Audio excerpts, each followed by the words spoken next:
This is the Troll Patrol, live with Justin FREAKIN. Welcome to the Troll Patrol, live. It's a freaking Tuesday. Ah, shit. So, I have a new little toy going here, and I was checking it out. I've put closed captioning in, so if you're watching on Twitch or YouTube, you should be able to flip the closed captioning. I turned the profanity filter off, of course. I'm watching it, like I'm gonna have to like minimize that because it's gonna catch my eye. That's neat, but you now have that option for closed captioning. I was gonna do it just in the source that I have in the window, but I thought, no. It makes me more accessible if I have closed captioning for the entire stream. So everything should be captionable, I guess you would say. Weed indeed. I'm gonna need some weed. I've got a story for you guys. We're gonna talk about somebody who has been trolling my YouTube channel. What else do we have on the show? We got all kinds of shit. Fucking doctors are telling Ron Johnson, a fucking senator, to stop talking about horse paste. I'm not lying. There's a feed store that is making people prove that they have a horse before they will sell them ivermectin. We're going to talk about the new study about natural immunity, which seems to provide more antibodies. Also, another study shows that the Moderna vaccine produces more antibodies than other vaccines. Florida has decided it's going to withhold some funds from schools, so we are going to see a showdown in court over it.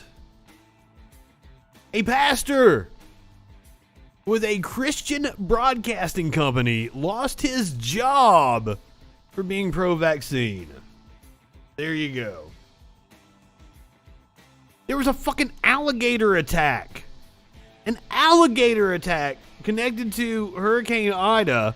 Fucking Lake Tahoe has had to be evacuated. The ski resort there using the snow blowers to try to fight off the fucking flames. It really is a fucking hellscape out there. Alligator attack. Fuck. Plus, we're going to be talking about the tech CEO who has pleaded guilty in the January 6th insurrection. Some of the moves that the select committee has been making. Madison Cawthorn. Representative Madison Cawthorn caught on camera promoting violence. We have the video to watch. It was a highway washed away in Mississippi. Holy fuck. There are a few things that Biden seems to be making overtures to. He has been slashing student loan debt very slowly.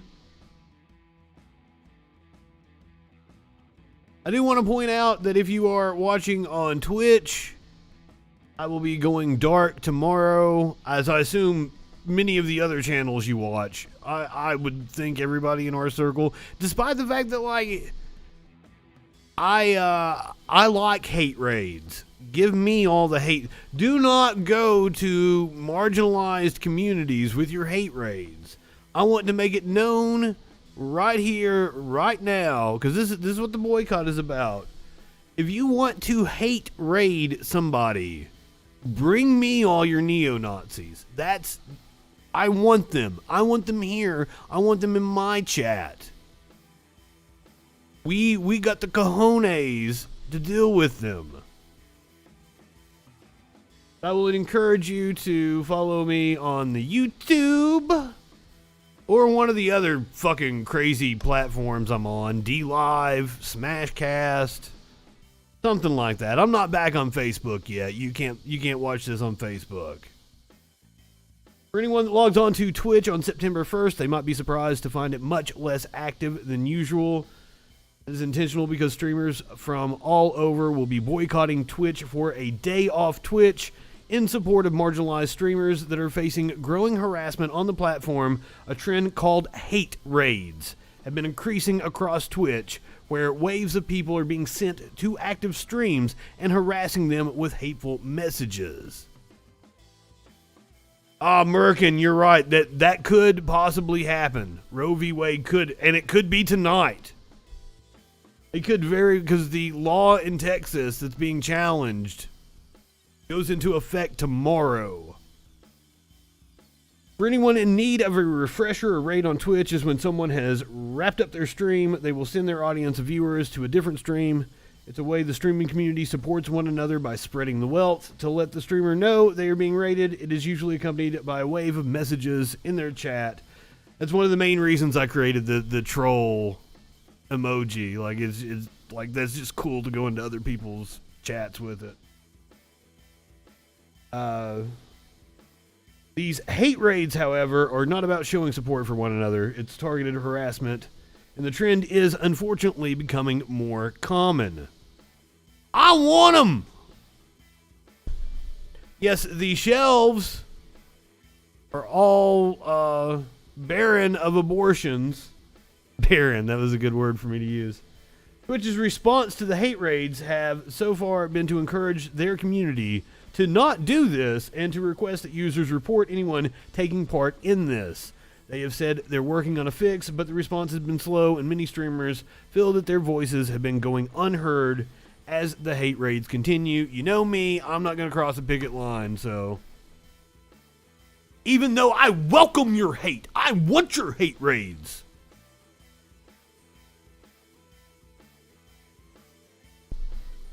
But give them to me. I want to experience your malicious and hateful attacks based on who they are or what they stand for. That's the whole reason I put my shit up on BitChute. But I had a dude fucking trolling me on YouTube. Speaking of fucking youtube.com/Justin FREAKIN. Watch me there tomorrow instead of on Twitch. So this was my video about the mom in Afghanistan that was all upset and called Biden a senile piece of crap or whatever she said to the right-wing radio host. The dude thinks I'm incorrect, so let's find out what I'm incorrect about. I'm interested to hear it. Where'd the comments go here?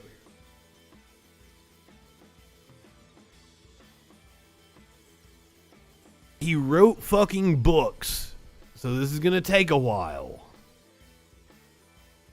You're incorrect. It's not really the Democrats that cheated in the election.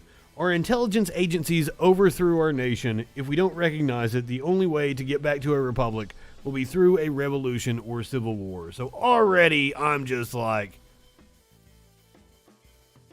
idiot. Let me try to explain to you what happened in our last election cycle, as if I'm not aware, as if I didn't cover it here on this stream in real time.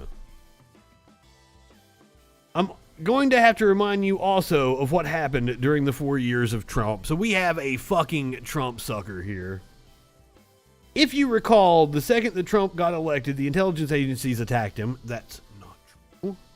This is because he might not have been a puppet of the military-industrial complex, like Obama was and like George W. Bush were, also everybody that ran against them. So the intelligence agency, see, we have, this dude can see the problem. He can, like, almost correctly diagnose it, but he can't get to, like, the root cause. That's why I can't find common ground with you, because you don't fucking know what you're talking about.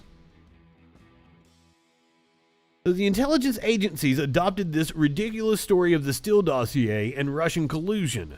Once again, I don't know what these fuckers are talking about. It was BS, but because he could just say it's BS. He can just dismiss it. And he doesn't have to fucking deal with any of the facts that were in the Mueller report or the Senate Intelligence Committee report. And this is another reason why I was working for a right-wing radio host, and he wanted to bet me. Like, they won't find Russian collusion. And I'm like, no, I'm not going to take that bet because what they're going to find. And I was fucking right. I was like, what they were going to find is that he has extensive connections to Russia, but they're not going to be able to say that they're going to be able to prove collusion. You're going to dance around like you won. All the Democrats are going to dance around like they won, and we're going to get nowhere, and it's not going to be definitive. And that's exactly what the fuck happened, and that's why I didn't take that fucking bet. Because, like, in my mind, they proved it. Over 100 connections between the campaign and Russia is what is detailed in the Mueller report. I've got it the fucking highlighted. I can show you it. But, like, they're never gonna believe it. They're just gonna call it BS. I'm sure you appreciate the fact that we don't have any real news in the United States. I disagree with that statement. Do news agencies have a bias? And usually, he wouldn't be able to correctly diagnose the bias that the news agencies have towards corporatism and being far more right-wing and appealing to a conservative audience than he would ever fucking want to admit. We have propaganda and propagandists. There's a propagandist in my comment section on YouTube. For 4 years, they dutifully called Trump a Putin puppet, pushed the false belief that he was controlled by Russia, said he was sexist, racist, whatever for 4 years. He is sexist and racist. He is sexist and racist. That's not a thing that's up for debate. Also, I take issue with them saying that, like, the media tried to take Trump down. The media created Trump. Trump was their dancing monkey. They gave him billions of dollars of coverage in 2016. They created this monster. They chase the fucking dollar and will do whatever gives them ratings, whether it's good for the country or bad for the country. The expectation is that after this much harassment, the people who voted for Trump would turn against him, but they didn't. No, because you're in a fucking cult. You're in a fucking cult. This was becoming obvious in early 2020, so Antifa and BLM were unleashed. Unleashed! No, the fucking propaganda of BLM and Antifa was unleashed. The leadership of each organization in the U.S. are just intelligence assets. What? So they were sent to cities where the DA is controlled, and they burned, looted, and even murdered. Never fucking happened. And if you watch the show, you know, like, when you say burned, they're talking about the Minneapolis Police Department, which was burned down by a far-right group. This is according to the FBI. But apparently, they're just part of the deep state cabal. The expectation was that Trump would be blamed for this because Orange Man bad, right? No. You don't even understand why the people were in the streets protesting police violence. And you want me to take you seriously? You piece of shit. You're an idiot. But it had the opposite effect because our propaganda news sites are no longer effective in controlling as many minds as they once did. So since that failed, they just stole the election. The intelligence agencies aren't just going to shrug their shoulders after 4 years and agree to have a free and fair election. They want a puppet they entirely control in the Oval Office again, which is a weird thing to assert when it is clear that the intelligence community, the military-industrial complex, the media have all turned against Biden. In Afghanistan, they want the war to continue. So clearly your assertion is false. It is false, sir. So Joe Biden is senile. He's using his crackhead son to accept bribes with a BS job at Burisma. And now his son sells artwork. They don't care about that. As long as they have a compliant meat puppet, he can be as corrupt as he wants to be. You want to talk about corruption after the fucking Trump administration. So all the states changed their method of election, illegally I may add. And for the first time in history, all the counting stops at around 4 o'clock in the morning. This is all fucking bullshit. Everything he's saying is bullshit. Trump is ahead in all the key states, but I wake up the next day and lo and behold, that never fucking happened. Never fucking happened. I know because I watched it live on stream. What you are saying happened. Never fucking happened. There was no Trump was up in the key states. And then you woke up the next morning. This is all bullshit. You're jacking yourself off. Trump is ahead in all the key states, but I wake up the next day and lo and behold, there's this huge dump of ballots for Biden. Odd, isn't it? No. There was no huge dump of ballots. It was just fucking more populous areas being counted.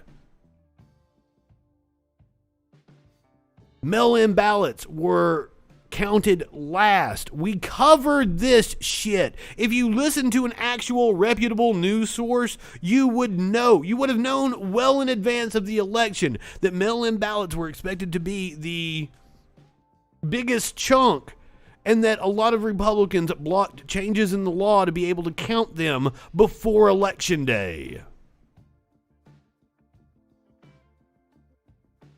Suddenly, censorship shows up on Facebook and Google and Twitter. Suddenly? So I haven't had a Twitter since 2019, you dumb fuck. I've been getting banned on Facebook for years. What are you talking about? Suddenly shows up. I kept finding assurances on YouTube. Great effort is taken to ensure the integrity of the election. Many of my posts get deleted. People get deplatformed. He even accused the fucking YouTube of shadow banning him when he made the comments on my fucking video. And Gab is called right-wing racist, but I enjoy the... I'm not familiar with this word. Semoid?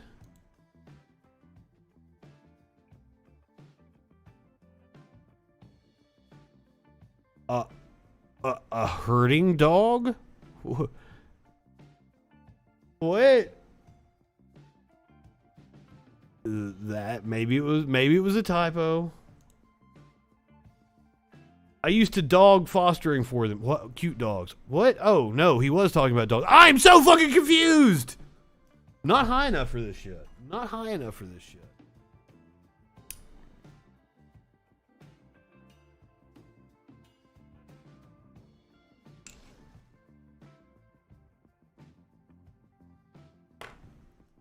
He got very upset that I didn't read all this shit.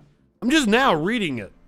You think I'm gonna sit and read all this shit when I could be playing video games? I will read it for content on my show and mock you as you deserve to be mocked. Biden was not elected. We wouldn't need censorship if he was. He's an obviously senile and certainly corrupt old man. In 1988, when he was running for president, I remember him being caught plagiarizing from other people's speeches, blatantly lying about his past. He was a nobody by the time Obama inexplicably selected him as VP. I can assure you, I can tell you the coalition that Biden was bringing together, or that Obama was bringing together in selecting Biden. It's not inexplicable, dude. It's not inexplicable if you follow politics. It's not inexplicable at all. None of this is inexplicable. Only to people that are dumb fucks.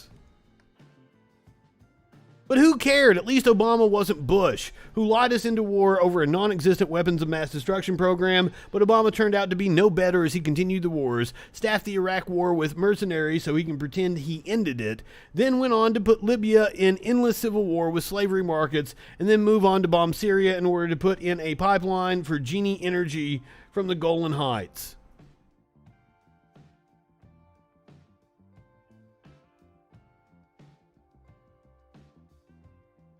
We bombed Syria? I thought I thought the Republicans criticized Obama for not bombing Syria. Oh, that was one of the few places we didn't drone bomb, because he was like, there's a red line of them using chemical weapons. And then there was the whole thing about, like, did Assad use chemical weapons? It doesn't seem like it did. Like, it could have been possibly a Russian plant to try to stir up the conflict. But then the Republicans bitched about Obama not going after Syria because they crossed the red line. I do not remember the time I got high enough for this shit. That's a hoax. That's a hoax, Tones. Just like this hurricane was a hoax. Where's my hurricane? I'm like, oh, I'm going to have to comfort Smokey after I get off of here. No, motherfucker laid out on the patio the entire night. He was just out there on the couch lounging because we never got no fucking hurricane. I'm sorry, tropical depression. Or as Sparkle said, just depression. Why would anyone want Biden? Name anything good about him. He's responsible for making the U.S. prison population the largest per capita in the Western world. We worse than China. Biden did that. It's not Biden. It is not Biden alone that did that. Was he culpable in it? Abso-fucking-lutely. It was not Biden alone doing that. God damn. I lived through the 90s, late 80s, when all the politicians were hard on crime. Like, I can't deal with people that don't live in reality. You just want to, like, cherry pick shit and act like it happened in a vacuum. I can explain to you exactly why Biden is the president right now. It's because the youth wanted Bernie Sanders. The fucking baby boomers wanted literally anybody else other than Bernie Sanders, because Bernie Sanders scared the shit out of them. And through the wheeling and dealing in the primary process, we ended up with Biden. I tried, but I try to look on the bright side as well. If the oligarchs that run this country were legitimately scared about the opposition, i.e. Bernie Sanders, I think they might have been more willing to go along with Trump's coup. Hands it like, this guy is arguing that the powers that be weren't ecstatic with Trump, and I'm going to argue exactly the opposite. He's also arguing that, there is some kind of fucking deep state that can install a president, and I would quote Trump, who literally said, wow, I didn't know the president actually runs the country.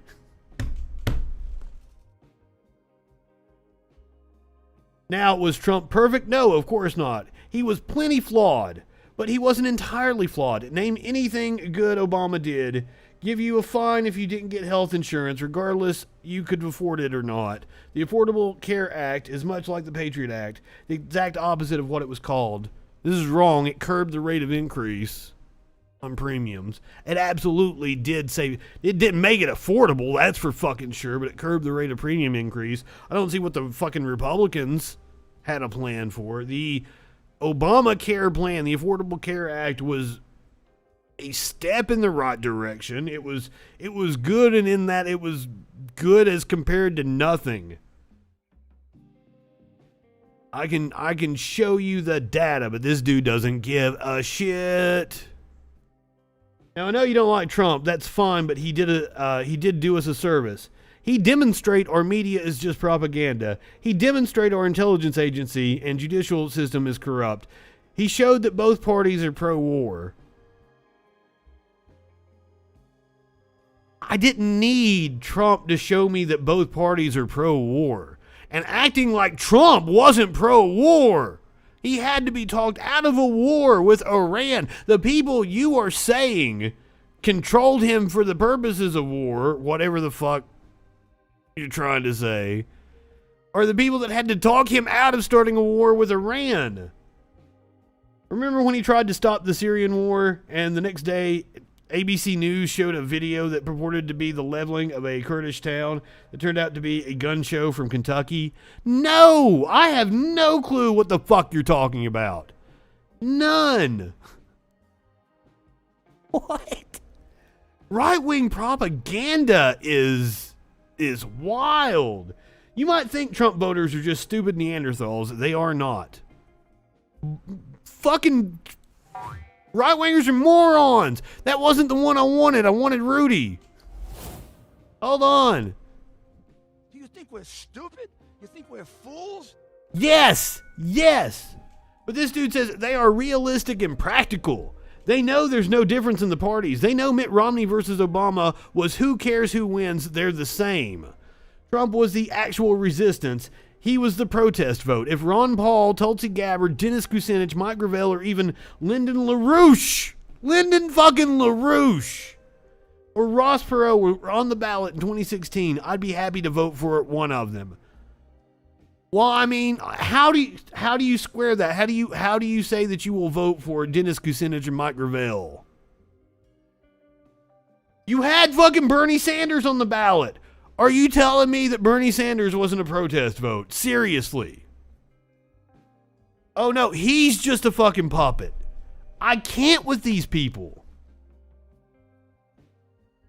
But they weren't, Trump was, and there's no way I wanted to vote for another scumbag that voted for a war over a non-existent weapons of mass destruction program and was funding ISIS.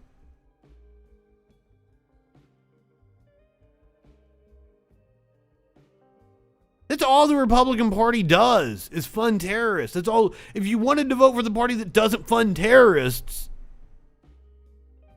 don't vote Republican.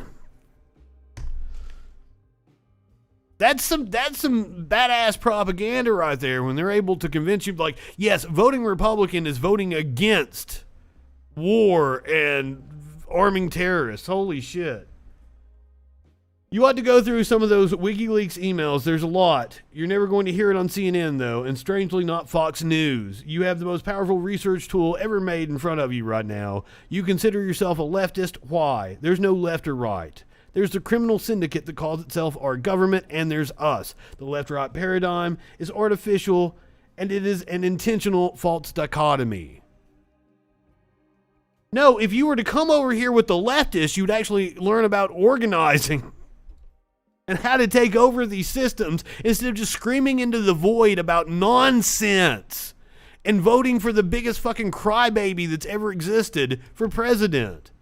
The left can't even get our government to stop murdering people in 7 nations, but they think they can get government health care and social programs out of it. Gangsters run our nation, not politicians, and certainly not humanitarians. Sir, the left can't do anything because there's not enough of us. We have to have more people.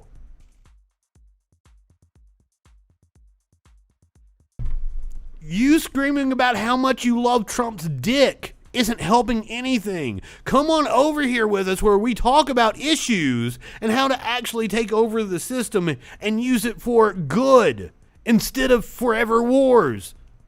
You seem to be on that with us. Yeah. You're telling me this left and right paradigm is a false dichotomy, but you're going to vote for like the most far-right fascist motherfucker you can find. Don't make me get the political spectrum out. Look at fucking Trump all the way up here in the authoritarian quadrant. All the way to the far right.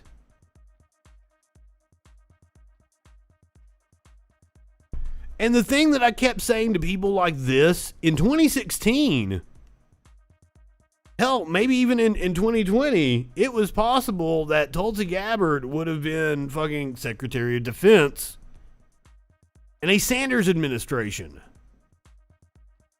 It was a very real possibility had it happened in 2016.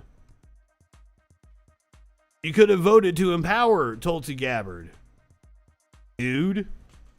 Well, of course he's a Tulsi stan. This might be a Jimmy Dore fan, a Tim Pool fan. Yep, didn't read any of that until just now. Call in sometimes that you have something to say. I'm not going to go on reading all this fucking shit. Look, it's worthwhile to read if it was worthwhile for me to write. No, it wasn't. You're a fucking raving lunatic in the comment section of my YouTube channel. It's plainly obvious to me that Biden wasn't elected. I'm sorry, facts don't care about your fucking feelings. Somewhere in here he mentions the fucking, do I trust the election systems? Yes. That's why they're messy, because they're decentralized. They're localized. You can walk down to the courthouse and meet the person who is in charge of the presidential election in your municipality. And I have sat with them at the courthouse while they tabulated votes. I know it's legit. These are just ordinary people, your neighbors that are fucking doing a job. Go fuck yourself. There's not some fucking secretive cabal. That's the thing that the Trump administration exposed to me, is how fucking way too much power is bestowed upon the executive branch.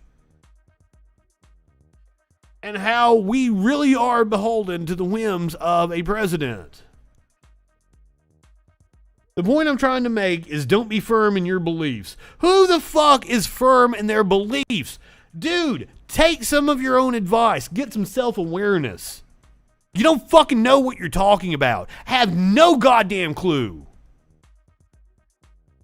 Why don't you not be so firm in your beliefs? We're all subject to propaganda and being misled. Yes, you are, sir. Very much subject to propaganda. What was the worst thing Trump did? I can go down the fucking list. Do you want before or after he took office? And then he goes to blame Joe Biden voted for a war over non-existent weapons of mass destruction program that murdered between 100,000 and 1 million people in Iraq. We're talking about Afghanistan, and Joe Biden was against it. That's the wild thing, is in the Obama administration, Joe Biden was actually for pulling our troops out. He was overridden in that sense. Like, I can't with these fucking people. There is no left or right. It's up or down. That's the struggle. We struggle against authoritarians, tyrants. Fucking dude, come on over here. Come on over here. We are diagnosing the problems every fucking night. We're talking about the issues that matter. I'm not hero worshiping a fucking spray-tanned old man with funny hair that you guys worship.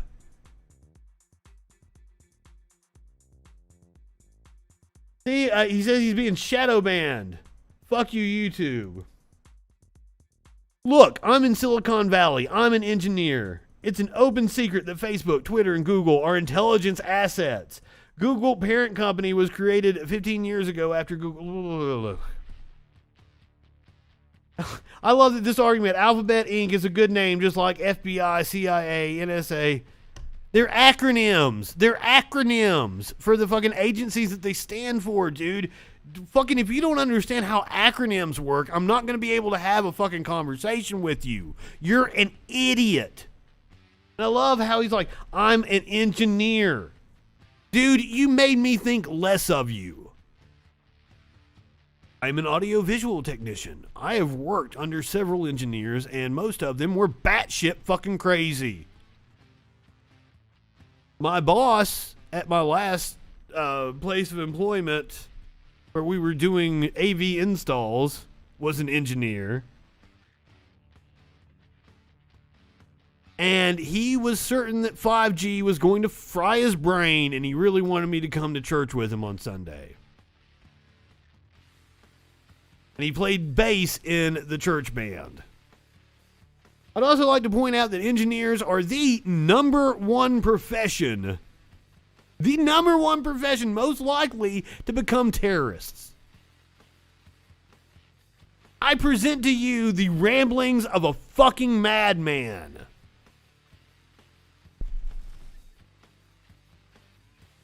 My boss was a audiovisual engineer, putting together sound systems.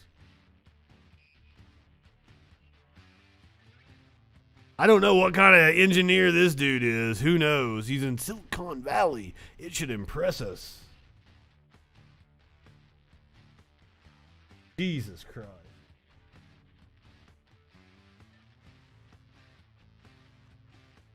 All right, let's do the news. I'm sorry. I fucked around for like a half hour. I'm horrible. Was this really entertaining? I'm sorry.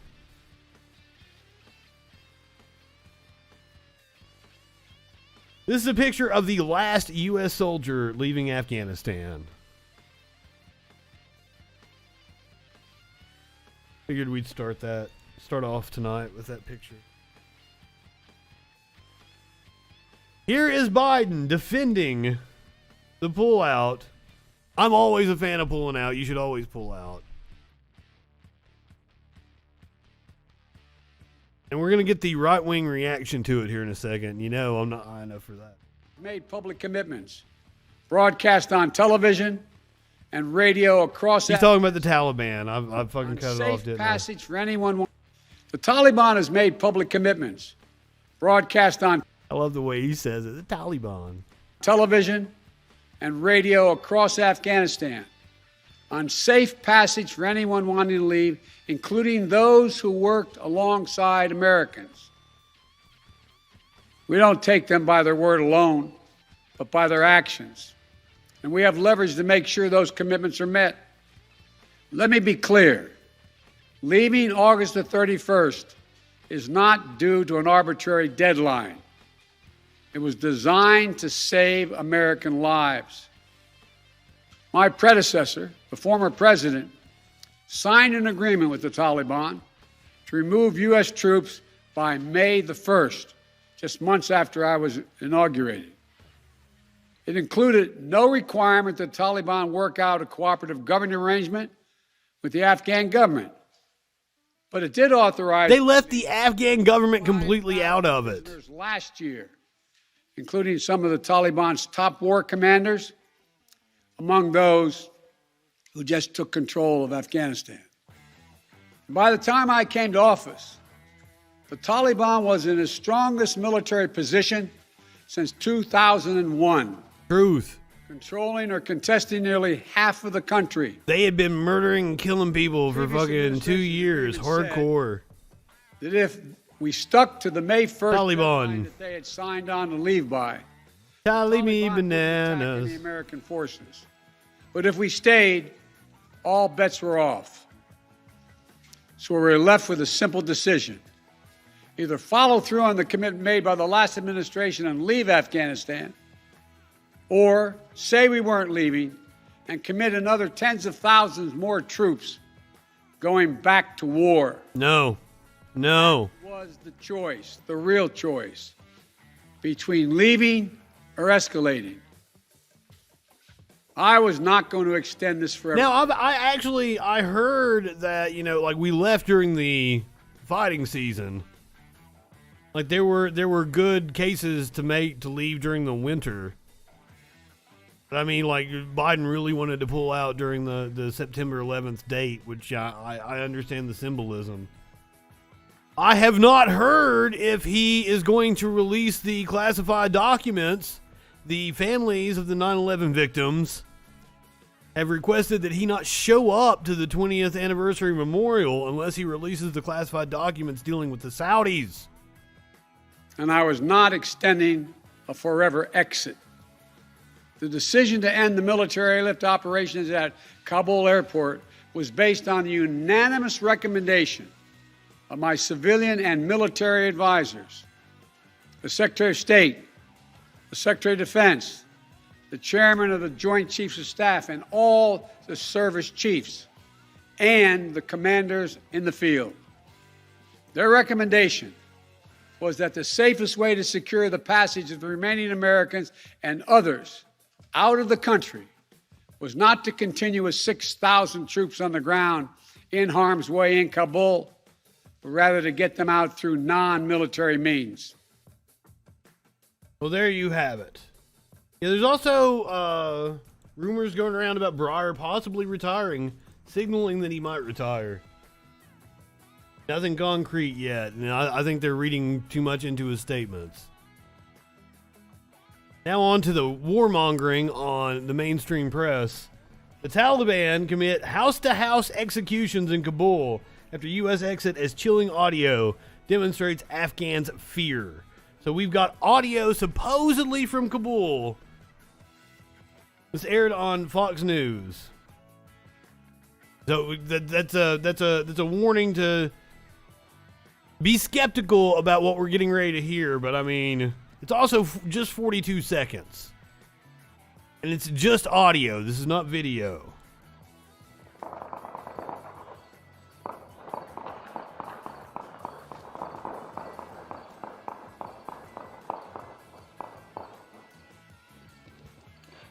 Alan, sir, I think there is a conflict between Taliban. I have no idea where I'm located. From everywhere, I hear the sounds of shooting, gunfire. So I have no idea how to leave.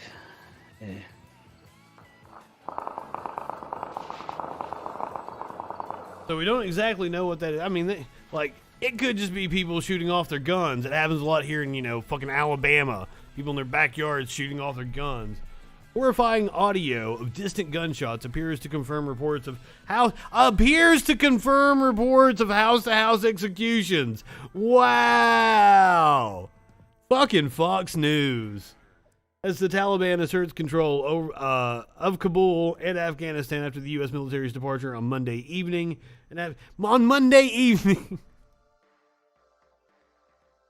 And Fox is already going hard on the propaganda, and have been for like the past week. An Afghan man who worked with Americans on the ground provided Fox News with the chilling audio featuring distant gunshots. From senior U.S. source, according to this Laura Logan on Twitter, house-to-house executions in Kabul following U.S. military departure.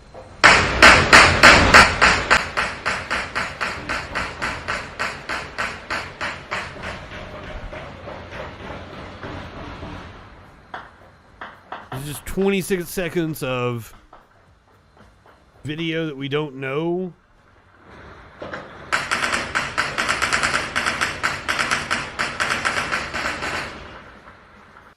President Biden did not deny a Politico report confirmed by Fox News that U.S. officials in Kabul gave the Taliban a list of American citizens, green card holders, and Afghan allies in an effort to grant them entry to the airport, which resulted in outrage from military officials behind the scenes. The president said there may have been such a list. Basically, they just put all those Afghans on a kill list, one defense official told Politico. Isn't it a sign that they're armed and aren't an armed people? An armed population is a safe population, isn't it? Guns bad now?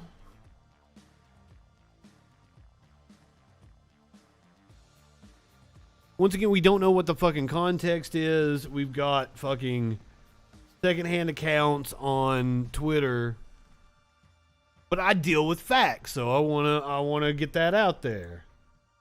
Also, it has most certainly been confirmed that the U.S. killed children when they supposedly took out a suicide bomber on Sunday. Fathers of Marines killed in Kabul, blast rip bot. That's Fox's headline. Oh, in Kabul, blast rip Biden. There we go. I understand it now.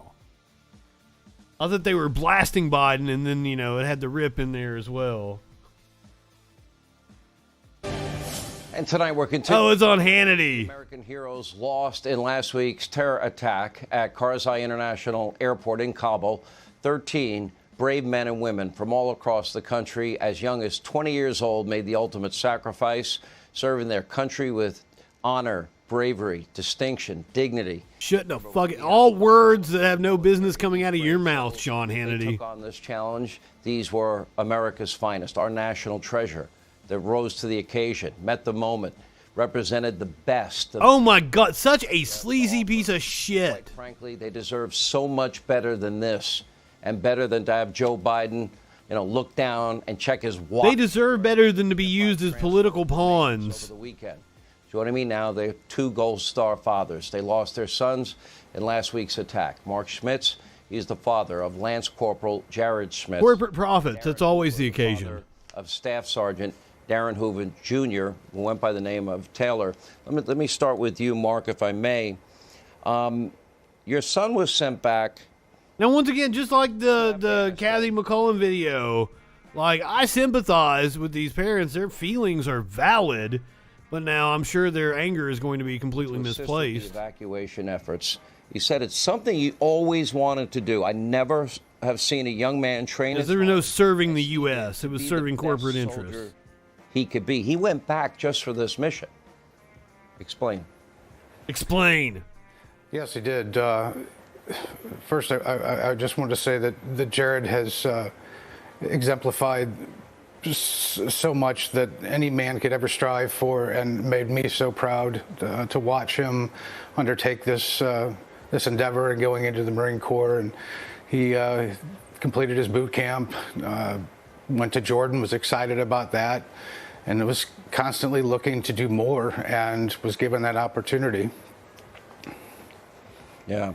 First, I want to say to both of you, if I may, as a parent, you know, nobody can understand the loss that both of you have gone through. I can't imagine the pain that both of you are living through. Right? Hey, Sean, would you like me to play some video of you from 20 years ago? How did that go? As you rah this war all along? Well, initially I wasn't going to meet with him, but then I felt I owed it to my son to at least have some words with him about how I felt. And it didn't go well. He talked a bit more about his own son than he did my son, and that didn't sit well with me. Your son was a hero. I can't imagine. He was like, he's a politician. He's trying to empathize with you and show that he's human as well. It's like it's a trick. And no parent, and as a parent, I think every parent watching. He had a son that served, and he had a son that died. He was trying to make a human connection with you, and you just went in there like being an asshole. I'm sure. And retire and marry his fiancée, Nicole. Yeah. I can't imagine how you're feeling today. We had all those reports of just Trump like blathering on these calls with the families of the soldiers. Having them be away for so long and doing the job that they all love, there's no doubt about it. Being a Marine to these guys is everything. And having... That's some powerful propaganda then. To these heroes. Being a Marine was everything? Every last one of them. They died with their brothers and their sisters right next to them, doing exactly what they all wanted to do, and that is defending this country. No, they did not defend this country. America's national treasure. We are the aggressors. Yeah, you chose not to meet with President Biden. I don't know if you want to comment on that. And I'd like to know, when I saw Biden look at his watch, I was literally like, you got to be kidding me. Because all of this to me was preventable. Because we saw them on the march. You know, we had April, May, June, July to extradite everybody and our equipment. We didn't do it. There's no excuse to me for this. Why did you choose not to meet with the president, Darren? For exactly the reasons you just gave.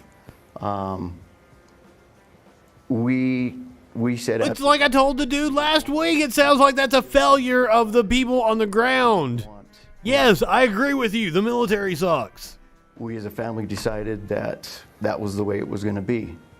In reference to the checking of his watch, that didn't happen just once. That happened on every single one that came out of that airplane. It happened on every single one of them. They would release the salute, and he looked down at his watch on every last one, all 13. He looked down at his watch. Maybe he's got one of those nice Apple Watches and he was checking his fucking heart rate, dude. What the fuck? Who cares? Respect and hearing from... Did you just say douchebag? Former last one, all 13. He looked down at his watch. And as a father, you know, seeing that and the disrespect and hearing from his former leaders, one of his master sergeants said exactly what you just said, that this was avoidable, that they left them over there, they had them over there and let them down. And that we can't have that. It can't happen ever again. We also abandoned Americans. Americans now. What about the 2,400 and however many it is that died before your fucking son, dude? Did you notice the same thing? Yes, I did. I actually leaned into my son's. If I had my way, this war would have never fucking went on. It would have never happened in the first fucking place 20 years ago. I was right. Sean Hannity was wrong. We're there. It was, I found to be the most disrespectful thing I've ever seen. I know there are no words that any commentator or host could express that's going to take your pain away. But I can tell you, this audience shares in your anger and shares in a deep appreciation and thankfulness. Well, Biden is not the most loss of life, I believe, in this case. And we'll be. I actually would say that Biden cares more than most politicians. Like from the stories that we've heard, like him, you know, like staying and just talking with people and trying to make that connection. There's some leaders that don't make the country great. They did. Our thoughts and prayers are with you both. Thank you, Mark. Thank you, Darren. Thank you. But like he is not good as like fucking Obama was great as a public presence. He had very few slip-ups. Fucking coffee cup salute. Jocko Willink. Jocko Willink. Well, after 20... Guys, I almost just picked this video just because the dude's name is Jocko. Jocko Willink. Jocko Willink.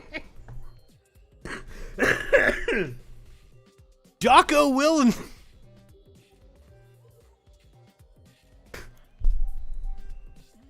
Jocko Willink says that Afghan terror groups will now be harder to find, harder to finish following our withdrawal.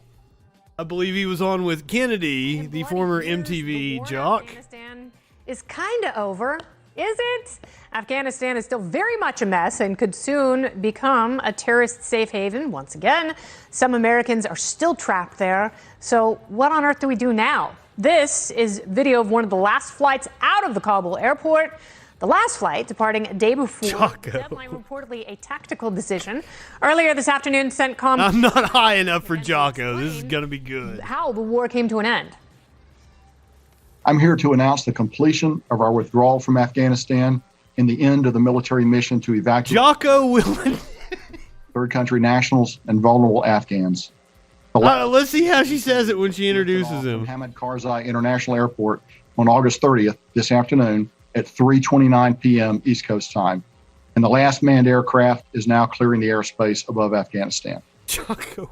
The general said he was 100% certain that every U.S. service member was out.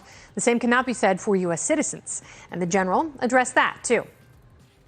And your message to Americans and Afghan allies who were left behind? So the military phase... I'm ready to hear from Jocko. That's what I want here. Sequel to that will now begin. And I believe our Department of State is going to work very hard to allow any American citizen... Like, the best way to fight terrorism is to, you know, not bomb people. Very low not kill their families. I believe that we're going to... In like weddings and funerals and shit like that. Not take out suspected suicide bombers. So this but actually kill a bunch of children. That's the way you... State Antony Blinken said they will hold the Taliban... You prevent terrorism. If they get out of line. By not creating terrorists. Counterterrorism. The Taliban has made a commitment to prevent terrorist groups from using Afghanistan as a base for external operations that could threaten the United States or our allies, including Al-Qaeda and the Taliban's sworn enemy, ISIS. I'm ready for Jocko. Bring on Jocko. Accountable to that commitment. That should be interesting. Well, he thinks he knows more than the generals. Our former enemy. Fun. Well, now that the wheels are up and the Taliban has declared complete independence, what's happening? Yes, we're the terrorists. Prevent the spread of terrorism. And what does it mean when we say that America's longest war is over? Joining me to discuss, retired U.S. Navy SEAL officer, Echelon Front founder and CEO, and the host of Jocko the podcast, Jocko Willink, is here. Welcome back, Jocko. It is Jocko. He looks like a... Look at this dude. This is such a Jocko. Jocko Willink. Jocko Willink. That's the whole reason I selected this story. It's like a dude named Jocko has an opinion. I want to hear it. Thanks for having me on, Kennedy. So how are you feeling today about some of those statements that the war is over? Well, war is over if you want it. When we pulled out of Iraq and we said that the war was over in Iraq, and then what happened was the embers that were still burning there turned into ISIS, and we had to go back, and thousands of more people were killed, and it was not good. And I can't imagine that this is going to go any different. So Antony Blinken says, we don't have to worry about ISIS-K because we're working with the Taliban now, and they are sworn enemies. But it seems we have reason to believe that the CIA was helping to fund ISIS during its resurgence. As though, and I want you to speak to this based on your personal experience, it seems as though the boundary... Our military is the terrorist threat. For the most part. I mean, I'm sure there are actual threats out there. And you can move from one to the other pretty easily. So, and a lot of our, speaking of the homegrown terrorist critics, like they're getting trained in our military. The bad blood, the worst of the blood will rise to the surface in these organizations. The people that are the most extreme rise to the surface because they're willing to do the most heinous things in order to get into power. So there might be a... That sounds familiar. ISIS started to rise to power in Iraq. He just fucking described Trump, didn't he? And look, the Taliban... The people that are overtaking our board meetings and shit. I think that's why they kind of protected the door, held the door open for us on our way outs. And that's like the guards leaving the asylum to the inmates. And as soon as we're gone, look, it's going to be some kind of brutal form of Sharia law, abuse, torture, rape, and murder. And I think the Taliban did... That's a great, some kind of brutal.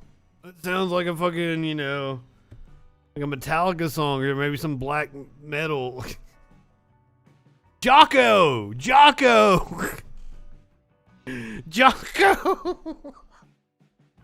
Who names their kid Jocko?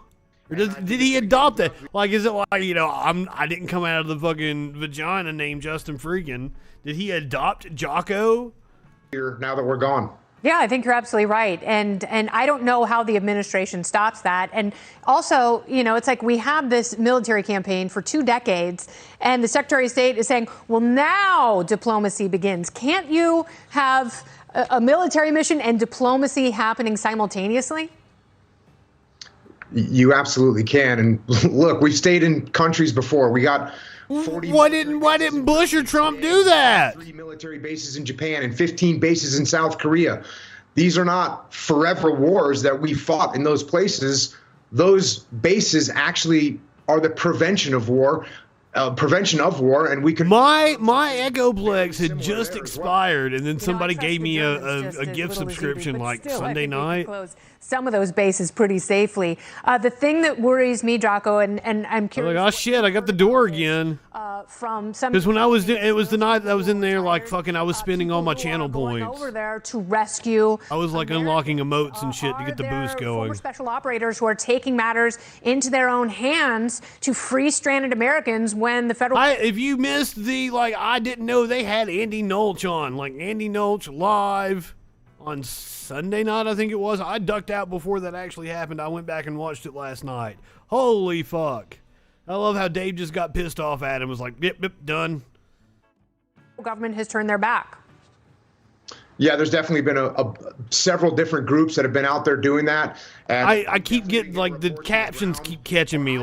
Batman was in the caption somehow. I didn't say Batman, and I don't think Jocko said Batman. And not as organized as it seemed in the media. So I think there's going to be some stories that come out later about how rough it really has been. How upset were you when the U.S. decided to close Bagram Air Base? And believe the president when he says it was a unanimous decision? Do you believe that there was no dissent from... And what the fuck is up with these motherfuckers? There's a lot of military people that are questioning their command right now. Which, hey, I'm all for it. Quit the military. Fucking have a conscience. Don't follow orders. I'm all about it. But what the fuck is up with you? Fucking signed up to follow orders no matter what those orders are. Why the fuck do all of you have an opinion now? You're paid not to have an opinion. You're enlisted not to have a fucking opinion. Who had a better understanding of the Afghanistan context? No, I don't really believe that, because I think that any private or lance corporal in the Army or in the Marine Corps would have looked at that plan and said, hey, at a minimum, we need a secondary extract point. That's something you learn in basic training. So I would have to say there was most certainly some dissent against that decision. So what happens now to those Americans? How do they get out? You know, I'm not sure. I think that the Taliban will do. Eric Prince is offering like $6,000 fucking plane rides out. Because, like I said, I think the Taliban just wants us out of there, so that way they can live the way they want to live and do it without our. What a novel concept! The people of a country don't want an invading force in their country. Holy shit! What a revelation. To go on a different type of offense. We're going to be out of the country. We're going to have to do strike missions against these terror groups inside of Afghanistan. It's going to be harder. They're going to be harder to find. They're going to be harder to fix. They're going to be harder to finish because they now have a safe haven for planning and training. And that's why I think what we need to do is now refocus and get ready to go on the offense from other locations to keep that terrorism. Ramp up the war! As limited as we can. Are you surprised at the amount of weapons that we left behind? You know, it's like hundreds of thousands of guns, an entire air force. Okay, so I was like, there were glasses going by. Like, I didn't realize it was her graphic. I thought there were glasses on a conveyor belt. But it's like the logo, it's like a pair of glasses and it says Kennedy, I guess. But I thought it was like, you know, chocolates on a conveyor belt. I love Lucy. She was going to turn around and try to put on all the glasses. Of course, tanks, night vision. See? The list, the inventory list is stunning. Are you surprised by that? And what happens to it? Places my mind goes when I'm seeing those weapons, knowing that those weapons are going to be turned on Americans and on forces of freedom around the world for decades to come, giving up the advantage that we've had over the last 20 years of owning the night. We're not going to own the night anymore now that the enemy has night vision. Seeing the beautiful weapons that have been left behind for these. The beautiful way. You're a psychopath, dude. The beautiful weapons. You're a psych. You fucking Glenn Jacobs looking Kane motherfucker. Technology and figure out how to counter it. It's absolutely disgusting to see what's been left behind. It's absolutely disgusting to see somebody whose dick gets hard talking about weaponry. Law-abiding Americans. Quite. What a fucking look on Kennedy's face. Oh well. These fucks are shameless. Not like the Garth Brooks fucking banger shameless. No. Yeah, I called it a banger. Do you think that that was one of those songs that anytime I was working at the country station, like Shameless would come on. I'm like, fuck yeah, let's crank that one. Yeah, you have to be. You're right. Very true. Because they just got night vision yesterday. Fucking shit.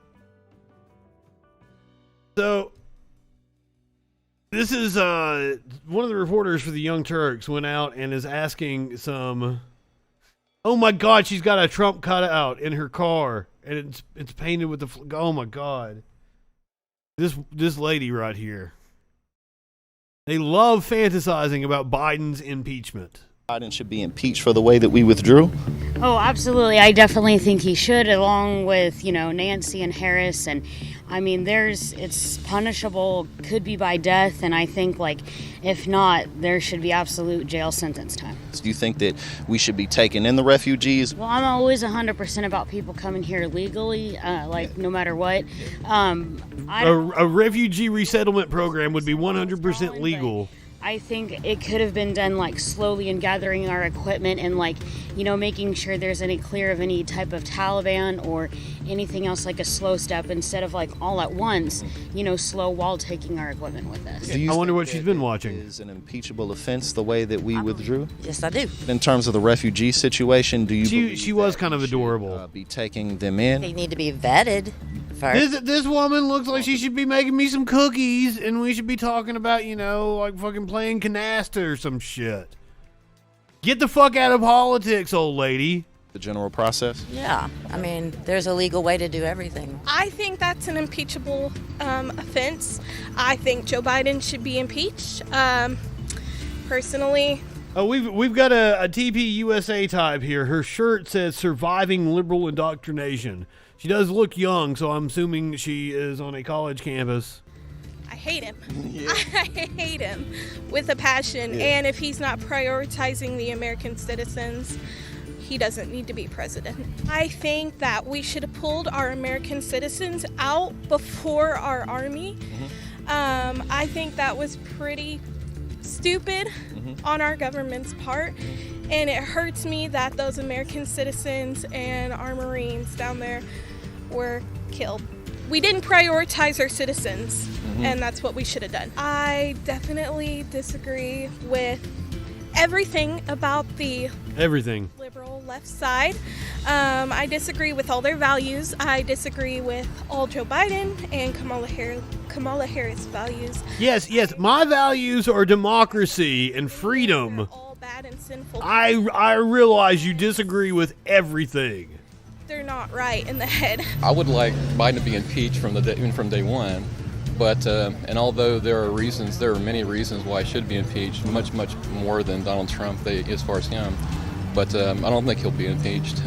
But funny he should make that comparison. We're gonna hear from Glenn Beck here in a second. There's another question. I think the thing with Afghanistan, I think, is impeachable. I think it was a dereliction of duty. Yeah. I think it was very serious, and I don't think people talk about it as much as they should. Do you think that Biden should be impeached? To be honest, I'm not sure what the stipulations are to qualify. Apparently, talking to the head of another country is grounds for impeachment. So I would imagine this scenario extorting the head of another country is, yes. I mean, fucking Trump did all kinds of shit that was impeachable. If you ask me, I'm assuming they didn't go after him for a lot of the things because, the Democrats have their hand in the cookie jar too. That would be my guess.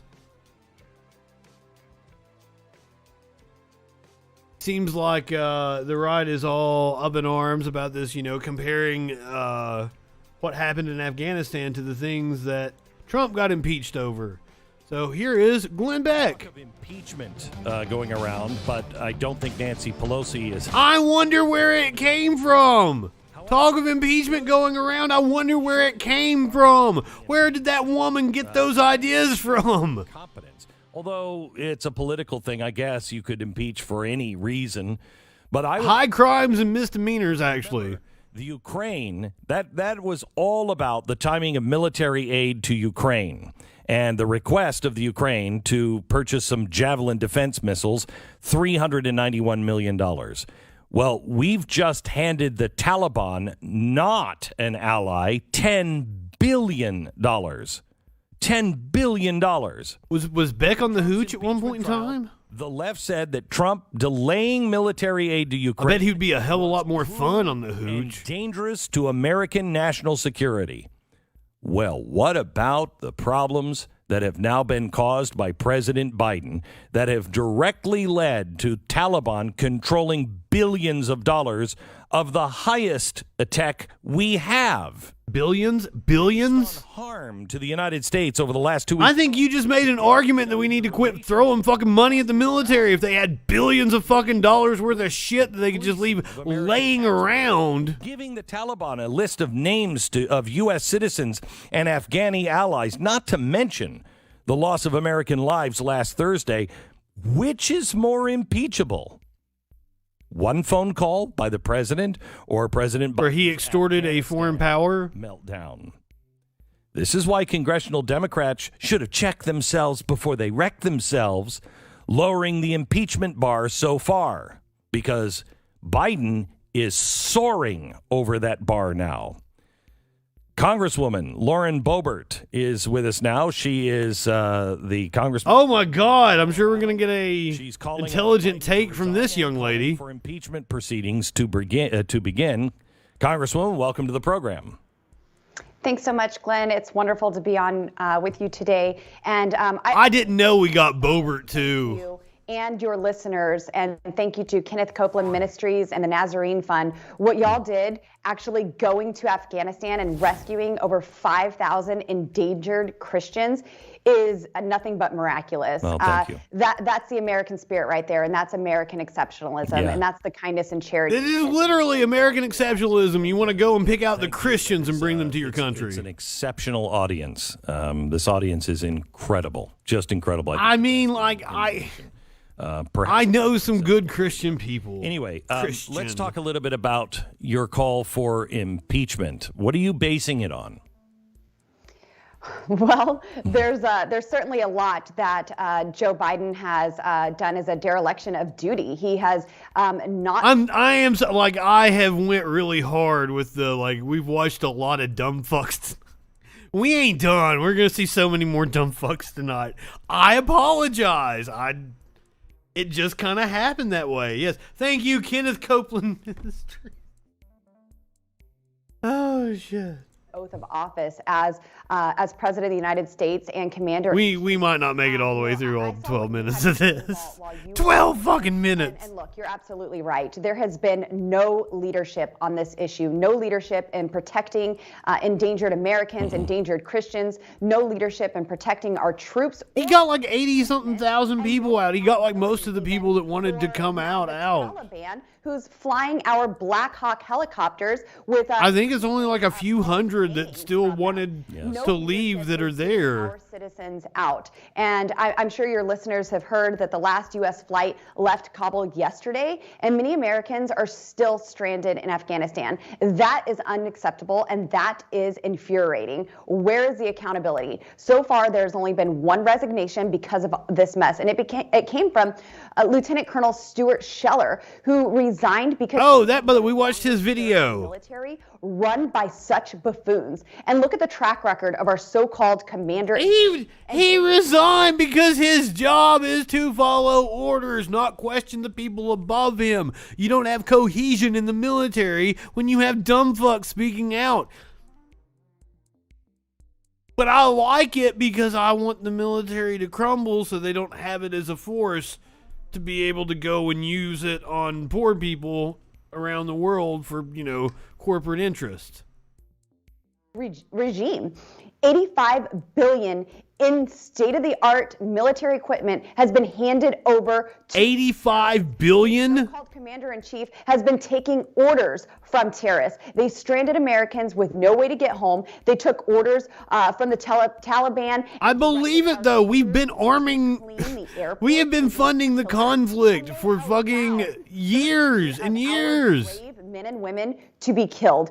Joe Biden needs to be resigned. We had to leave the arms behind because if China's coming in, we want them to have a mess. That's exactly why they did it, Lauren. Need to resign, and if Joe Biden refuses to do that, then all options are on the table. That could mean that's probably the strategic reason they did it too. Need his applesauce, or that very well could mean impeachment. And or Russia, or whichever fucking boogeyman they want to throw out there. Is a national security threat, and myself and many members of the House Freedom Caucus are going to take.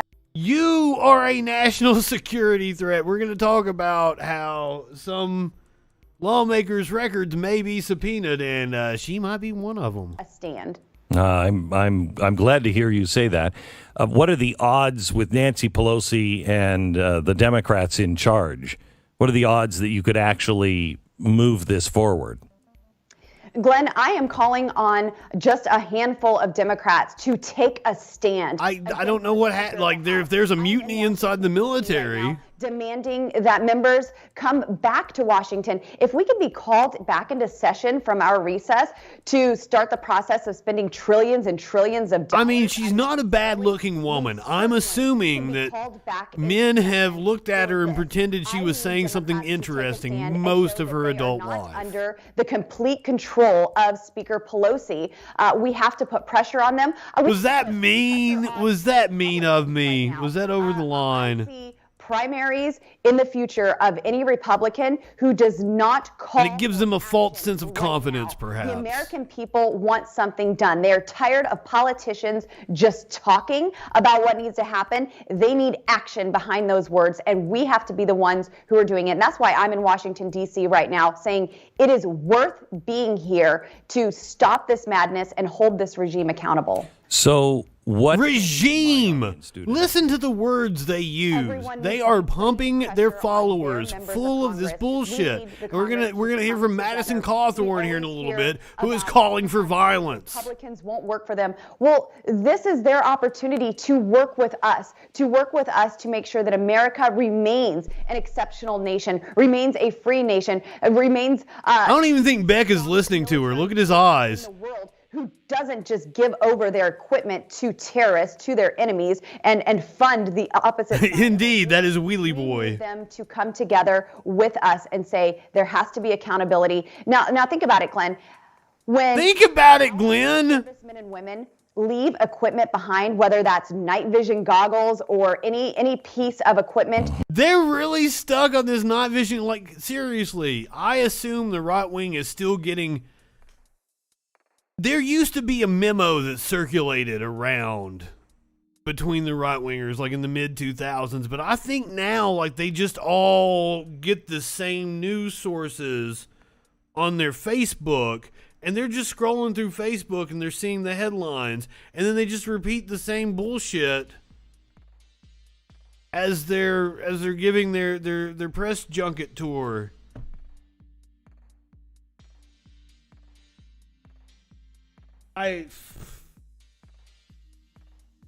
I can't stand to look at her anymore.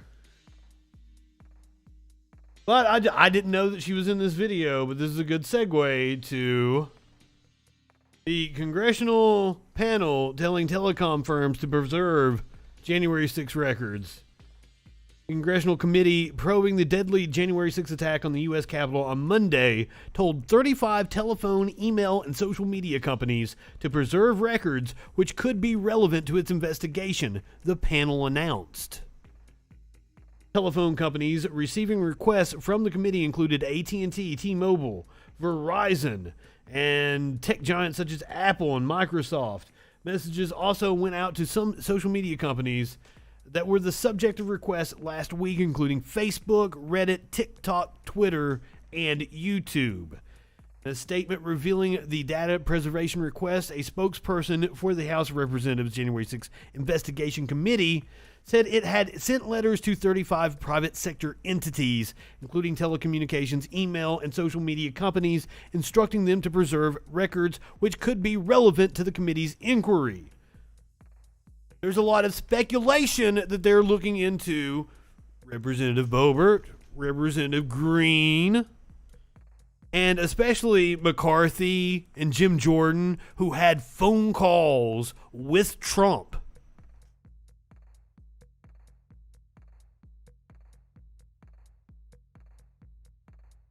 Some of the older members of Congress may very well get the memo faxed to them each morning. That's the way it used to happen.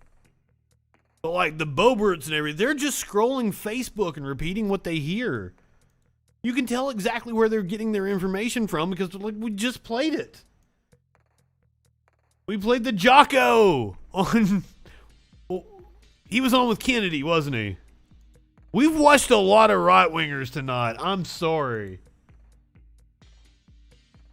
Fired tech CEO. Now, I will say I don't think we have any more like talking heads. There's no more like Sean Hannity's or Glenn Beck's or anything like that. We do have some more videos of some right-wingers, though. Yes, Representative Jim Jordan, who I have no clue how he's a member of Congress, helped cover up sexual assault. Ohio State University on the wrestling team where he was an assistant coach.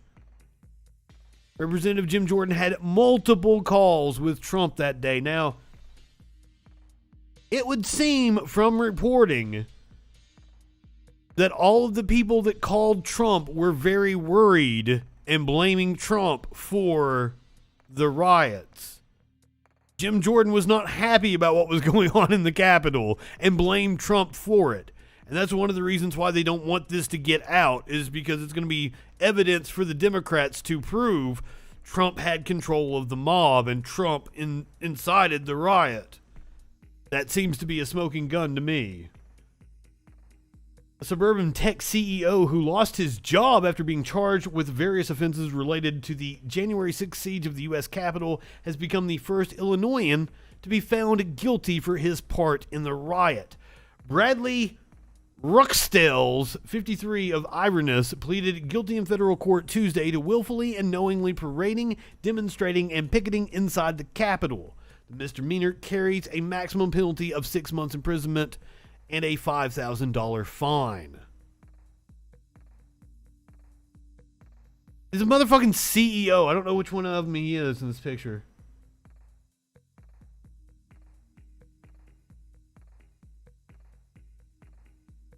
Maybe he's not even in this picture. Ruskstels was president and CEO of the Schaumburg-based tech company Cognesia. Placed him on leave the day he was charged with violent entry and disorderly conduct on Capitol grounds, and a day later it fired him, saying his actions were inconsistent with the company's core values. I would hope insurrection is inconsistent with the company's core values, especially in corporate America. I'm pretty sure they wouldn't want people that are willing to lead an insurrection, but he was the CEO. What kind of privileged motherfucker is part of an insurrection against a country in which he's a CEO? He has tangible fucking power in the system. What the fuck is wrong with these people? Ruskstels, whose campaign finance records show contributed thousands of dollars to Donald Trump's 2020 campaign, he was upset. He was upset that he didn't get his way in the election. That's what's wrong with these people. Cogdis is a hell of a drug, and when you're the CEO of some fucking company and you've gotten your way your entire life, and people suck your ass and tell you how great you are, you think you can do no wrong. So then when you stick your nose in fucking politics and you fucking bet money on the wrong guy and it all went up in flames, you couldn't handle it. And you had to convince yourself of some fucking bullshit. And you convinced yourself of it so well that you marched to the fucking Capitol and got a felony on your ass. That was a misdemeanor. Shit. I'm sorry.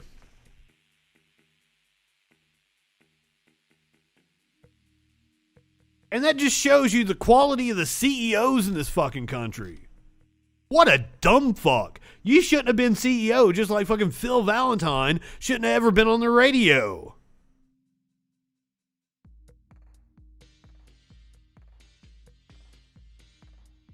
He said in a written statement just after the riot that he followed others into the Capitol to see what was happening and that he regretted his participation. I'm sure you do. I'm sure you regret it. Fuck off. Now, several of the rioters were being represented by an attorney who is now in the hospital, apparently unresponsive and on a ventilator because he was an anti-vaxxer. I'm sorry, I don't mean to laugh. Now, the dude that has stepped in to represent these rioters at court hearings is not a licensed attorney at all. Apparently he faces multiple felony charges. Holy shit, this story just keeps getting better. A man who has been representing several MAGA rioters during court hearings is not a licensed attorney, federal prosecutors revealed this week. Law and Crime reports that a man named Ryan Marshall has been appearing in court to defend Capitol rioters after his boss, right-wing attorney John Pierce, has reportedly been hospitalized with COVID-19. However, Assistant U.S. Attorney Ann McNamara wrote a notice to the court this week claiming that Marshall is not qualified to give the defendants competent legal representation. I don't think the dude that's fucking laid up in the fucking hospital with COVID was qualified to give the proper legal... Competent, that was the word. He's not qualified to give them competent legal representation. For roughly the past week, Ryan Marshall, an associate from Mr. Pierce's law firm, who is not a licensed attorney, has been appearing in Mr. Pierce's place at court hearings and meetings with the government, McNamara wrote. Because Mr. Pierce is unavailable and Mr. Marshall cannot ethically or legally represent Mr. Pierce's clients, the government is making the court aware of Mr. Pierce's reported illness so that it can take any steps it believes necessary to ensure the defendant's rights are adequately protected while Mr. Pierce remains hospitalized. One of the things that people always point to say that it wasn't an attempted coup on our Capitol was that they are, idiots. And I don't think that's an argument against the fact that it wasn't a coup. Okay, Sparkles, let me catch you up. I'll summarize it here. One of the lawyers that was defending a whole handful of the Capitol rioters, he was also Kyle Rittenhouse's attorney. He is a right-wing lunatic, and he's an anti-vaxxer, and he's now in the hospital, unresponsive with COVID.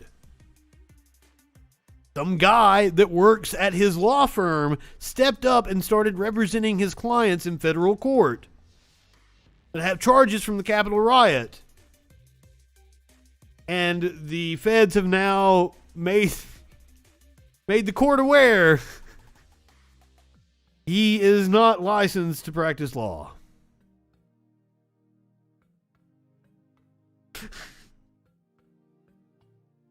Holy shit.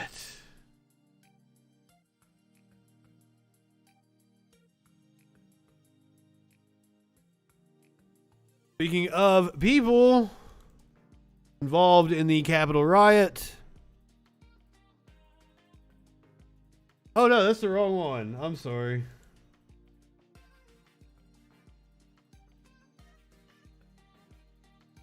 Speaking of people involved in the Capitol riot, Michael Flynn apparently lost it after his credit card story got fact-checked. I saw the headline that Flynn had his credit card revoked. Apparently, he got upset with Snopes. Let's find out the fucking story. As previously reported, Michael Flynn, who you may remember as the man who was convicted for lying to the FBI in order to protect Donald Trump, and who was later pardoned by, uncoincidentally, Donald Trump, says his bank is cutting off his credit cards because they consider doing business with him to be a reputational risk. Now he's upset with a fact-checking site for investigating the story.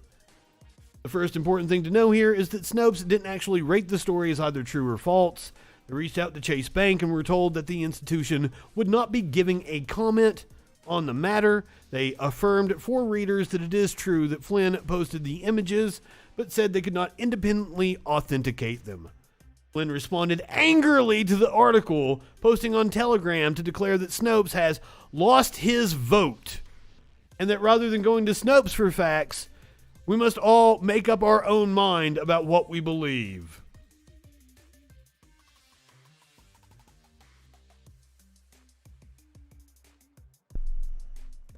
It is getting so bad out in California. Yeah, I've got some video of the wildfires in California. It is heart-wrenching. Am I to believe that General Flynn actually got on Snopes and fact-checked stories up until August 31st of 2021. I don't think General Flynn would have been where he is today as one of the, I don't want to call it a leader of the QAnon movement, a grifter vying for prominence inside of the QAnon movement. I think that's an apt description. I don't think he would have gotten to where he is today if he'd been going on Snopes and fact-checking the stories that he reads on fucking Facebook. I think his credit card was reinstated or whatever the fuck. I think I saw that on the Blaze. His ire might not just have been at Snopes attempting to independently verify his story, or their choice not to label it true. On his say-so alone, the article did explain the concept of reputational risk, what sorts of behaviors can make a financial institution distance itself from an individual. Assuming this letter is real, it's possible that Chase deemed Flynn a reputational risk as he pled guilty to lying to federal officials about his contacts with a Russian ambassador in 2017, his statements in support of the QAnon conspiracy theory, or, more recently, his comments in June 2021 that seemingly encouraged people to stage a violent Q. I was reading the comments. The Q asshole. A coup. Then there's this. The fact checkers pointed out a relevant financial matter, the kind of thing that could be genuinely risky for a bank. It's also possible that Chase deemed Flynn a reputational risk due to questionable financial transactions in 2017. For example, it was reported that Flynn's consulting firm received more than $500,000 from the Turkish government while Flynn was serving as Trump's national security advisors.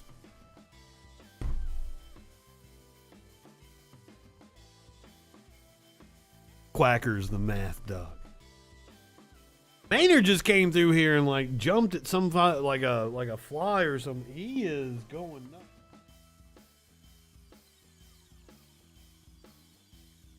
What's going on down there, buddy?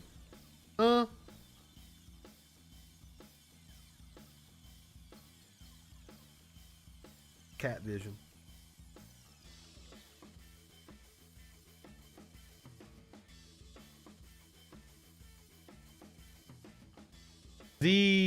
One of the plotters to kidnap Michigan Governor Gretchen Whitmer is seeking to subpoena Twitter.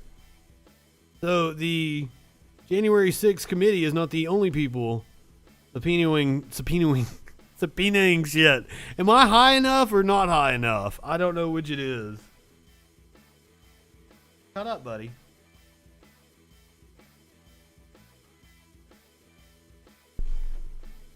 I can't wait to ask you about 9/11 conspiracies.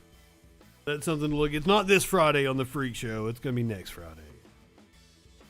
Men accused of plotting to kidnap and kill Michigan Governor Gretchen Whitmer on Tuesday asked a court to subpoena Twitter over a troll account. I thought about making it. I've got new t-shirt designs up on the Freak store. After I went to bed last night, I'm like, oh my God, I should have made like a Twin Towers with like Kris Jenner peeking out from the side. I think it'd be a popular t-shirt. You check out some of the, you can't see my favorite, really. You can't read it, but it's the Chris Dorner Appreciation Society. I should get higher first. Okay. I might need to repack this bowl. I usually get high during videos, so you know, I'm not just interrupting the show. I'm an old school broadcaster. Can't have dead air.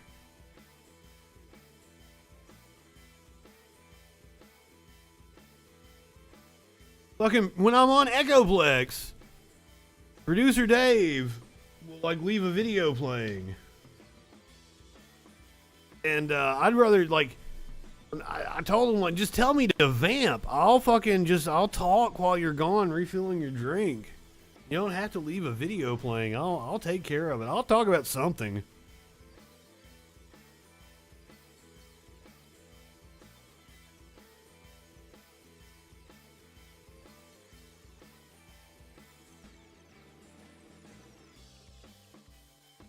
My lungs still aren't back at full capacity. I should probably watch out doing that. In a court filing, the defendants asked a Michigan federal judge to make Twitter produce information about who owns the Twitter account. It's like ravaging with two eyes, after claims that the account may have been tied to an FBI agent investigating the plot. Ooh. Yeah, we do have... We have reason to believe that the FBI, some of their informants were like egging this on. Now the defendants are like arguing the FBI is doing this to try to make Trump look bad or some shit. But like, I think the more likely scenario is that like there are FBI agents out there that believe in this cause and really were like egging these people on.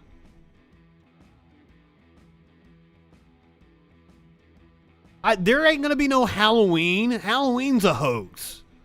There's no Halloween this year. We haven't gotten to the COVID stories tonight. There's no Halloween. Holy fuck. What Halloween? I mean, maybe if we've just reached some kind of herd immunity, just because everybody's gotten the fucking COVID by then and all the people that are gonna die have died, maybe we'll have a Halloween. That's possible. Yeah, there was like fucking the hurricane was a hoax, I guess. That's what Sparkles was saying last night, but like, I was like, no, it's supposed to be here right after my show. Nope, never came. No hurricane. No tropical, just depression. The court document cited a Thursday BuzzFeed news article which reported that the account described itself as a CEO of Exintel LLC. Government records reviewed by the news outlet revealed that Exintel was owned by Jason Chambers, one of the lead FBI agents in the case. The news outlet further reported that the ravaging account appeared to have been hinting about FBI investigation for months leading up to the probe. Notably, the account tweeted on October 7th, "Don't worry, Michigan, I told you a lot more coming soon." Hours later, the FBI arrested nearly a dozen people involved in the accused involvement in the plot. Like, this is a really worded article here. People involved, accused of involvement in the plot. Nearly a dozen people involved or accused of involvement. I don't know what it's trying to say. BuzzFeed noted at the time, however, that it was but I'm just pointing out to people listening to the podcast, that one's on the article. Every other fuck up tonight has just been like me being too high or not high enough. I'm not sure which one it is. BuzzFeed noted at the time, however, that it was impossible to ascertain who was behind the account. Exintel's website went offline soon after the news outlet inquired about the account, and the company's actual Twitter account, Exintel, was suspended. As of Tuesday afternoon, I know all about that suspended Twitter shit. As of Tuesday afternoon, the bio on the ravaging account does not indicate any reference to Exintel, but instead says it's the co-founder of Intel Red Team.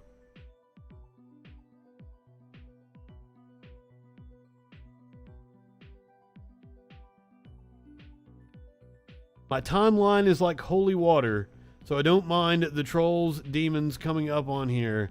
I'm all about the exorcism. Come on up. Man, I wish I had a Twitter. I'd be all over this dude. He has not tweeted anything in the last... like posing as a woman?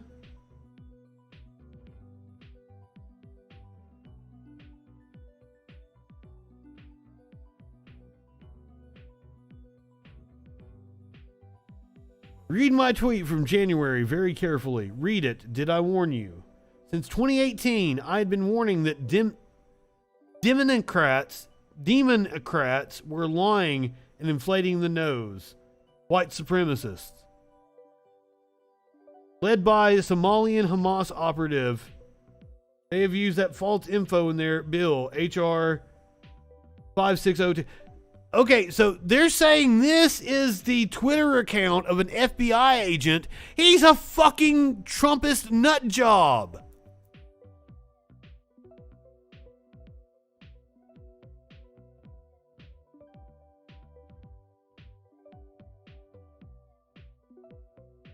This whole story about the kidnapping plot of the governor of Michigan, this is fascinating to me.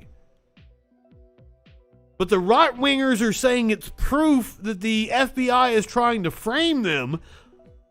I think it's proof that the FBI is corrupt. And they were in on it.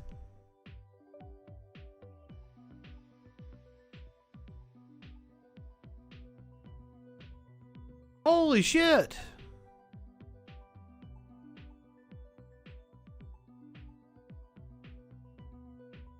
How are you on here? Who unbanned you?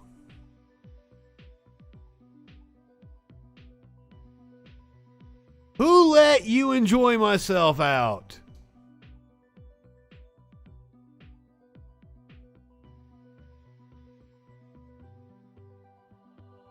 I personally banned you. It came from me.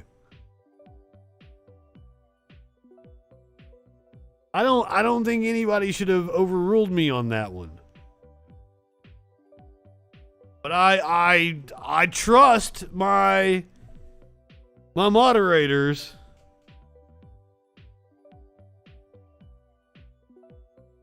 Let's hear from Madison Cawthorn, who also wants to spread violence. It took me a while to find the video, but we actually have the video of Cawthorn. This was at some political event. Showing support for 535 Americans that were held captured from January 6th. Political hostages, no doubt.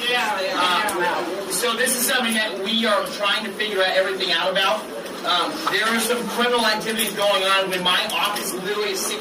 We have a law to be able to ask almost any federal agency any question we want. And when we're seeking answers, they are giving us the biggest runaround that you possibly can imagine. And so the big problem is we don't actually know where all the political prisoners are. And so if we were to actually be able to go and try and bust them out, and let me tell you, the reason why they've taken these political... He's talking about political prisoners as in the January 6th rioters. And if we were to go and bust them out...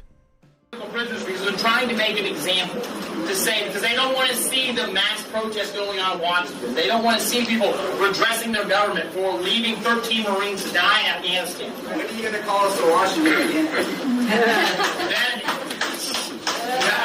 We are actively working. No, this guy is not a war veteran. No, not at all. He has portrayed himself as if he was a war veteran. He speaks the rhetoric as if he was a war veteran. He is not. I think that is very purposeful because I thought he was a war veteran. No, he was injured in a car wreck. His name is Madison Cawthorn. I don't have an answer to that one right yet, but ma'am, we are actively working on this. We have a few plans in motion that I can't make public right now, but this is something that we're working on. There are a lot of Republicans who don't want to talk about this because, they say, oh, that's too controversial. What's controversial is we have 536 people who are being held in solitary confinement for 23 hours out of the day, who are not being allowed to be able to have religious freedoms, who are having their rights stripped away from them, not being incapable of being able to have someone come represent them. It's political hostages. And this is something that when I first started hearing about... You can't have somebody come represent them because their fucking representation is incompetent. One is in the hospital, laid up with the COVID, is probably going to die because he's unresponsive, and the other one doesn't have the fucking certification to practice law. Just pointing that out. That's only like 17 of the rioters are being represented by that firm. There's no way that's going on. But my friend, I'll tell you, with the small amount of investigating we've done, it is going on. It is a problem, but we are working. And I'll take one last question.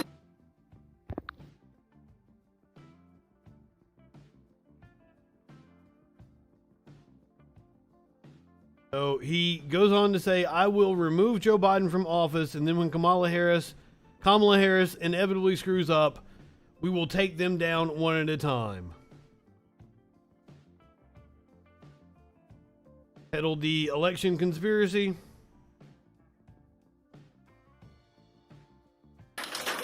There's not video of everything because the God, what was the organization that said the Macon County Republican Party took it down? I tried to go get the original. They took it down. It's right-wingers are morons, and they are. Look at this fucking moron in this wheelchair right here.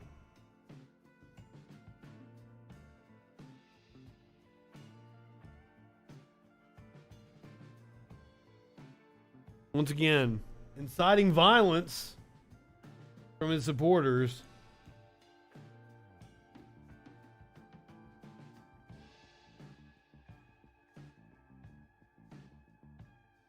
Last week, Biden had a very hard time in court, the Biden administration more aptly.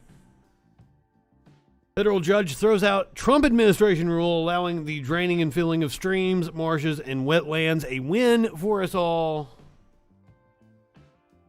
Federal judge on Monday threw out a major Trump administration rule that scaled back federal protections for streams, marshes, and wetlands across the United States, reversing one of the previous administration's most significant environmental rollbacks.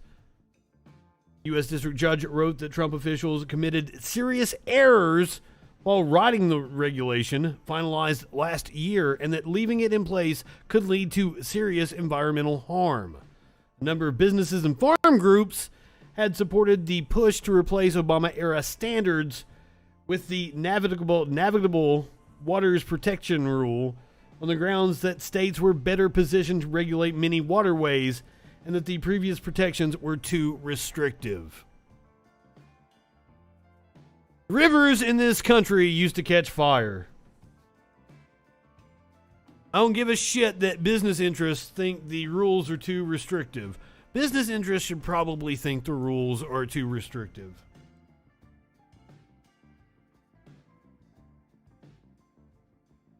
I talk a lot about bridges on this show, and I fucking forgot to get the story.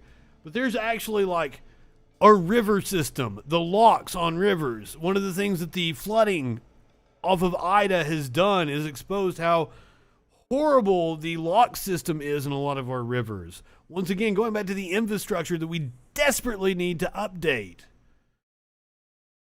But 2 people are dead and at least 10 injured after a highway washed away in Mississippi.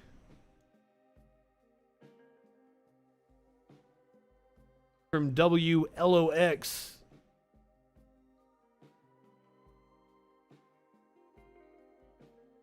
The giant chunk missing. Whole fucking road's gone.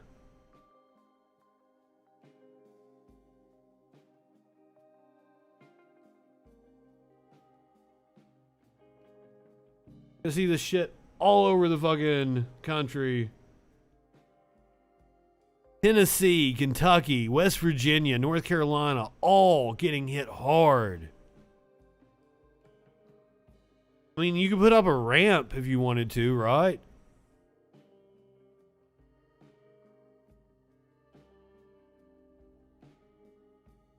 You could try to pull a Duke Boys on it.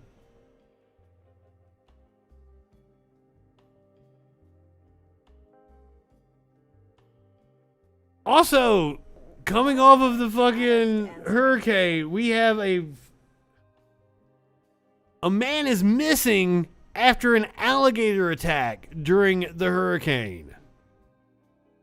We've got video to go with it, so let's get the lowdown from the local news station. Stories that we've heard out of this disaster that we've been covering for 3 days now is the possibility of an alligator attack that cost a man his life in Slidell. Yeah. Erica Ferrando is following that story, and she's joining us live with some new details about that. Erica? We're starting to learn a lot more about what might have happened out here. We are on Avery Drive in Slidell. This is very close to the lake. You can see the water behind us. That water is obviously very Hit the wrong thing. Content warning. This might be graphic. They have attacked a man out here, and now detectives are not able to locate his body. I have Captain Lance Vitter with the St. Tammany Parish Sheriff's Office here to give us a little more information. So Captain Vitter, first of all, thank you. I know your detectives have been out here all day. Tell me what they're telling you. Yeah, they've been out here for 4 or 5 hours, and they said they were called initially about a gentleman being attacked by an alligator.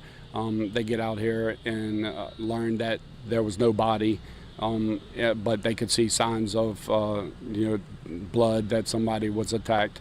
So they've been investigating it thoroughly. We had the boats out, the high water vehicles. The water is about knee deep, they said. And when they got out, the gentleman that was apparently his wife saw his arm get ripped off. The one who reported it, she was present, and they started their investigation and their interview with her, and and now they can't find the rest of him to locate his body as of yet. So we're not. This is not a confirmed death. To clarify, right now it's a missing person investigation. Yes, unfortunately, with the body is one of the most, if not the most important thing of a investigation concerning a death. We don't have a body, so we can't officially classify this gentleman. There's a lot of people that can't afford gentleman to leave. It's an ongoing investigation. There has been nothing determined from the initial investigation and the interview with the spouse that leads the investigators to suspect foul play, but they're still looking into it. But according to the wife, he was in his shed, just maybe either trying to get something for the generator or checking on tools. What did she say regarding that? It's a raised house, and it's surrounded by marsh and the wildlife refuge. The area is well known to have alligators, and some of the accounts that they learned today, 7+ foot alligators. She said that he went down to the shed underneath the raised house to check on some stuff in his shed. She heard the ruckus, and then when she opened the door and looked down, he was being attacked by the alligator. She then began to try to render aid.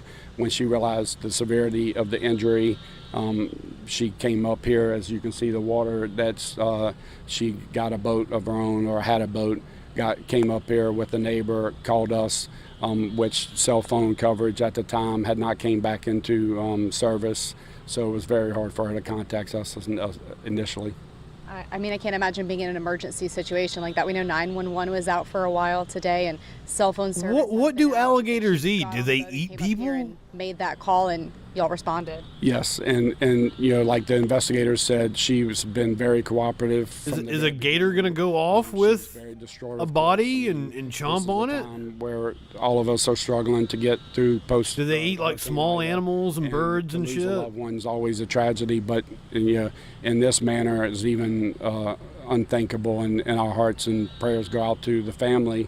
But we will do everything we can to determine, the exact cause of what happened, and hopefully we can, they eat near anything. Had to come up here, as you can see right there, because the water was starting to recede, and if they don't come up, they're going to get stuck back there in their boats. So we're not finished. They're still going to continue to search.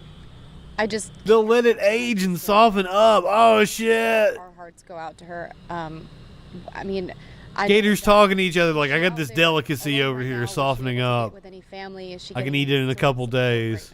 Yeah, so the investigators said that she had some friends or family that she's with now, so she's not back there alone. They live to be fucking really old too, don't they? Good to make sure that she was somewhere safe, especially electricity still out. Are cows common in swamplands? Like I feel like they're two different habitats. Again, we're going to do all we can and use all our resources to find her husband, to give her some closure, and also too, so we. Is it wrong of us to talk about like touch on alligator food? And all this motherfucker is giving an update about a dude that not having the bodies. We don't know for sure. Us right now. He might have gotten dragged off by an alligator in a swamp. Again, like I said, it's under investigation until it's closed by investigators. But at this point in time, we haven't discovered anything that. I thought they lived longer than 50 years. I thought they lived to be like 100 and something. That have been spotted out here from time to time. Yes, I mean we're pretty much in the marsh, and the federal wildlife refuge. Opportunistic predator. Told there's a few houses down this road. Yeah, they do seem like they're kind of lazy, but like if you get in their space. Second or third, don't hold me to that, but they're pretty close to the lake. Have you learned anything about this man? Do you know if he was from Slidell? I mean, do we know anything besides his age? Nah, all I was told was that he was 71 years old, and out of respect for the family, you know, we haven't released his name or anything. So, Captain Bitter, anything else that you would like to share with the community? This is just a tragic story. Well, just also, I mean, this is very tragic. What are we watching next weekend? Hearts go out to them. The dude get eaten by the alligator? What? With the water high, please, you know, be careful, and if you do not have to go in the water, don't go in. Watch out for gators. You know, we live in. I assume this is in Florida, right? They have alligators, wild hogs. Or Louisiana. You know, no telling what could attack. The hurricane hit in Louisiana, so. Captain Bitter, thank you so much. Just to kind of wrap it all up, we are on Avery Drive. I think I would know that. Yeah, St. Tammany Parish. Yeah, I don't know where that is. Slidell? I'd never heard of it before.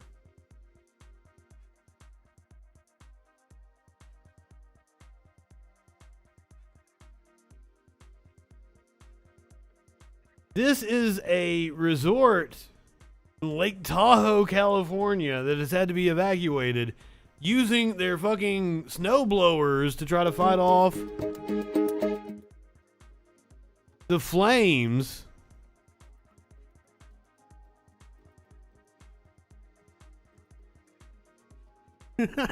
Oh my God. I would have popped for the gator. I think this place has burned down since I got the video, unfortunately. I think I saw an update.